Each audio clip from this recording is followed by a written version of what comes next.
Hi, my name is Mary Janatpour, and I'm currently a Senior Vice President of Biology at Spotlight Therapeutics in the Bay Area. The work that we're going to discuss today is work that was conducted in my laboratory while I was Vice President of Oncology Research at Dynavax Technologies. The paper that we're discussing is entitled Low-Dose Metronomic Cyclophosphamide Complements the Actions of an Intratumoral C-Class CpG TLR9 Agonist to Potentiate Innate Immunity and drive potent T-cell mediated anti-tumor responses. So as we appreciate in the field of cancer therapy, immune therapies have given us a leap forward, with checkpoint blockade conferring durable responses in a subset of patients. And so this is a big breakthrough in the field, but it is appreciated by the field that in order to reach those numerous patients that are not impacted by the checkpoint blockade monotherapies, that we need to identify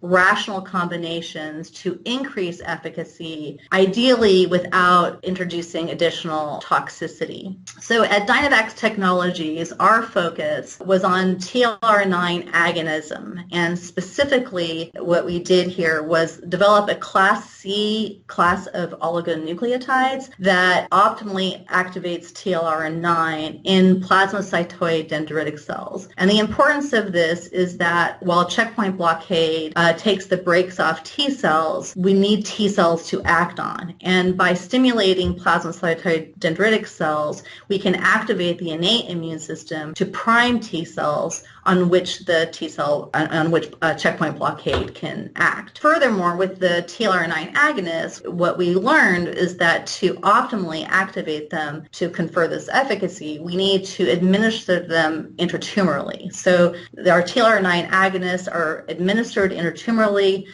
them in juxtaposition with the tumor antigen, and now we can optimally prime a T cell response to then combine with checkpoint blockade. So work by my colleague Cristiana Guiducci was foundational in showing that intratumoral administration of TLR9 agonists, specifically these Class C agonists, combined with checkpoint blockade, conferred efficacy and cured mice of tumors. And we have since demonstrated in the clinic that this combination is quite efficacious. However, there are still patients that will not respond to this doublet. So what we undertook in my laboratory was to try to identify clinical compounds that could be rationally combined with this doublet to confer increased efficacy, again, without conferring additional toxicity. And so we looked to clinical agents, and there were a number of classes of compounds that could be rationally combined with TLR9 agonism. And for the context of this paper, we focused on chemotherapies. Now, chemotherapies at high doses actually are quite toxic, although they do confer some immune modulatory effects such as generating immunogenic cell death. But our interest was to look at them at low doses because there is a fairly significant literature showing that low-dose chemotherapies can have immunomodulatory effects that would be predicted to be complementary to our TLR9 agonists. So we did a thought exercise and then a small screen to hone in on where we wanted to focus, and we landed on low-dose metronomic cyclophosphamide as an appropriate combinatorial candidate to complement the activities of our Class C TLR9 agonist to optimally generate an immune response. Now, it should be noted that a low-dose cyclophosphamide has been in the clinic for many years, originally for anti-angiogenic properties and more recently appreciated for its ability to decrease regulatory T cells. Also, others have combined low-dose cyclophosphamide with TLR9 agonists,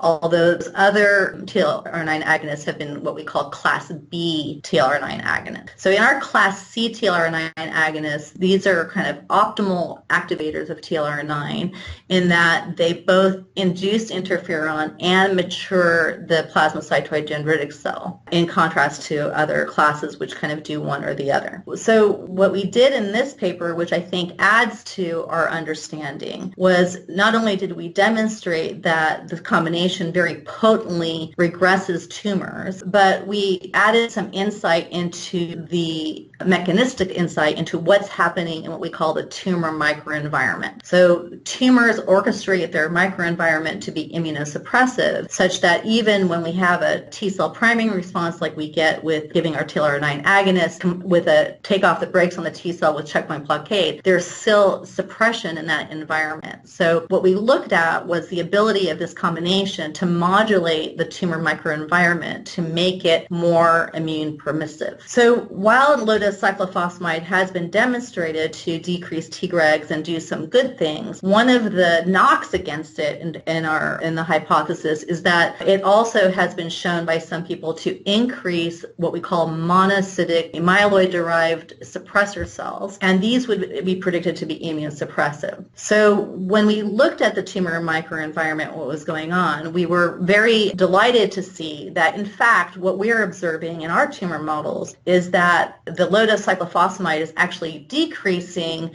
mature TAMs, mature tumor-associated macrophages, and increasing a population that are high in MHC class 2 and appear to be increased in their overall, increasing the antigen processing in the tumor. So on balance, if in fact low-dose cyclophosphamide is inducing any suppressive effects, on balance, the anti-tumor effects, the immune permissive effects, are actually dominating the picture. So that was very encouraging. And the other insight I think our paper brings to the field is that the kinetics of the changes in the TME are quite rapid. So when after only the first dose of the combination of both ST101 and our TLR9 agonist and low-dose cyclophosphamide, after the very first dose, we actually see dramatic changes in the tumor microenvironment to confer this anti-tumor response. Additionally, what was encouraging to see was that when we stopped the combination treatment, those changes in the tumor microenvironment and the immune responses actually are persistent. So I think the kinetics and understanding of what's going on with the tumor microenvironment on a global stage, in a global setting, is what this paper adds to our understanding of combining low-dose cyclophosphamide with TLR9 agonists. What we would want to do next to better understand what's going on is to really dissect the functional components of each of these immune subsets to see what their contribution is. In the paper, we demonstrate that ultimately the anti-tumor responses are being mediated by CD8 positive T cells, that there's a memory response, and all those things that we want to see. But to get there, I think there's more work to do to understand how the modulation of the different immune compartments is getting us to that point. So that's biology's standpoint. That's, I think, what needs to be done next to follow on our observations presented in this paper. In a bigger picture, the reason why we executed these studies was to inform clinical studies to improve clinical efficacy. And so I think our paper, together with other similar papers, suggests that adding low-dose metronomic cyclophosphamide, which is quite feasible because it's a generic drug that is given orally as a pill, adding low-dose metronomic cyclophosphamide to a regimen of localized innate stimulation plus checkpoint blockade could confer significant benefit to patients. And so my hope is that this data will be considered in that light and may inform clinical studies that are actually happening now and could possibly benefit from adding this regimen. So I invite you to read some of the foundational research that was done by my colleague Cristiana Guiducci and her group in setting this up,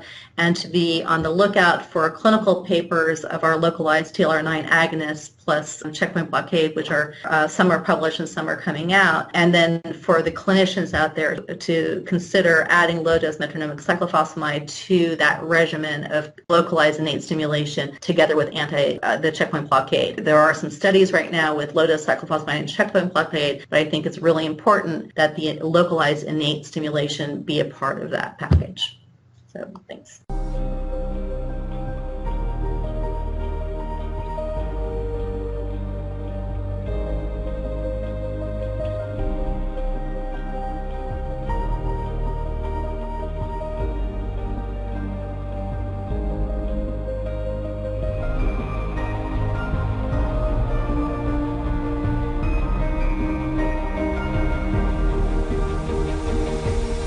Our experience working with Oncotarget has been quite positive. We chose this journal because of its scope, and we thought that our work was a very solid piece of science and that it would fit very well into the scope of Oncotarget. We were very pleased with the rigorous review of our document. Our manuscript, we got good feedback from our reviewers that we were able to incorporate into the manuscript to improve it. The logistics and communication were quite optimal in the sense that we were dealing with real people in our correspondence with some of the back and forth. So I view Oncotarget as a very valuable journal. I think there are a lot of key publications that I have turned to in it as a journal, and I feel very privileged that we are able to publish in Oncotarget, and it's been a very positive experience.